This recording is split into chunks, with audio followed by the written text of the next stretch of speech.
विषय एकदम महत्त्वपूर्ण छ। तपाईहरुले 1 मिनेट दिएर सुनिदिनुस् है।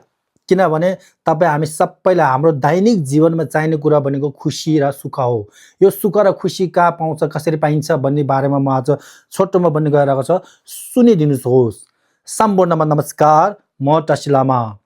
तपाई हामी सबैलाई चाहेको खोजेको के हो भन्दाखेरि खुशी। यो खुशी कहाँ पाउँछ भन्दाखेरि तपाई हामी कहाँ खोज्छौं? कसैले धन सम्पत्ति पैसामा खोज्छौं, कसैले ठुलो नाममा खोज्छौं, कसैले राम्रो राम्रो सम्बन्धमा खोज्छौं भने कसैले जीवनमा सफलता सक्सेसफुल पाएपछि मलाई खुसी पाउँछ भने त्यहाँ खोज्छौं। तर जब तपाईं हामीले त्यसमा खोज्दै जान्छौं तर खुसी चाहिँ तपाईं हामीबाट टाढा टाढा टाढा गए जस्तो लाग्छ। त्यो किन हुन्छ भन्दाखेरि खुसी बाहिर छैन, जबकि खुसी भन्ने कुरा तपाईं हामी आफ्नै मनभित्र छ, मनभित्र पाउने कुरा हो। त्यसैले तपाईं हामीले के कुरा पायो भने खुसी हुन्छौं, के कुरा गुम्यो भने दुखी हुन्छौं।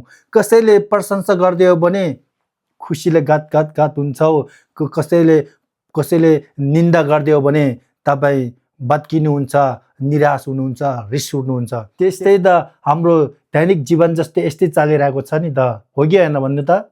हो। त्यसैले साथी हो, जीवन सधैँ एकै नाश हुँदैन।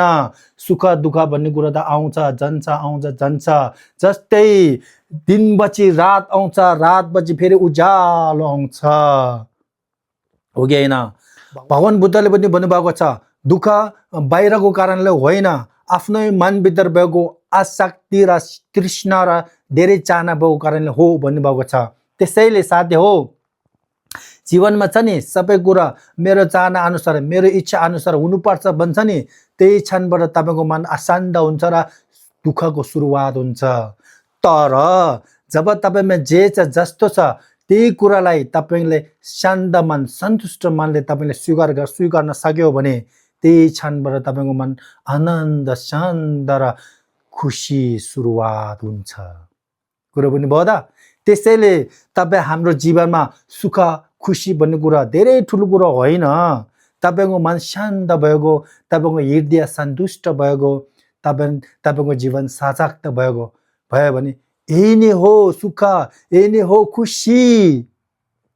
त्यसैले म अन्तमा के भन्न चाहन्छु भने साथीहरु, सुख चाहन्छ, खुसी चाहन्छ भने बाहिर नखोज्नुस्, बाहिर खोज्दै नखोज्नुस्, तपाई आफै भित्र फर्केर हेर्नुस्, तपाई आफ्नै मनभित्र हेर्नुस्, त्यही छ खुसी, त्यही छ सुख भन्दै नमो बुद्धाय।